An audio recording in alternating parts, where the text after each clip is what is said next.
ఒక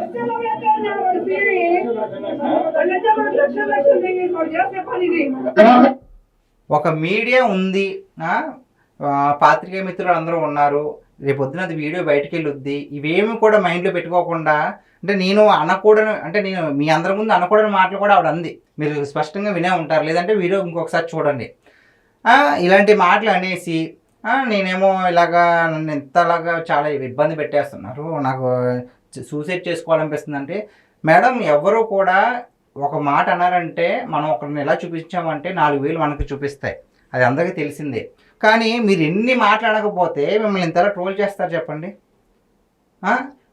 ఒక్కటి కాదు, పవన్ కళ్యాణ్ గారి ఫ్యామిలీలో ఉన్న ప్రతి ఒక్కరిని అన్నారు, అలాగే చంద్రబాబు గారిని అన్నారు, లోకేష్ గారిని ఏకంగా మీరు పప్పు అన్నారు, చీరా జాకెట్ పంపించమంటారా అన్నారు. ఇన్ని మాటలు అనేసి, అంటే ఒక ఉన్నతాధికారంలో ఉన్న మహిళలాగా మీరు ఎప్పుడు ప్రవర్తించలేదు పచ్చిగా చెప్పాలంటే. ఇది వినడానికి మీకు బాధగా ఉన్నా సరే ఇప్పుడు బాధపడితే ప్రయోజనం లేదండి.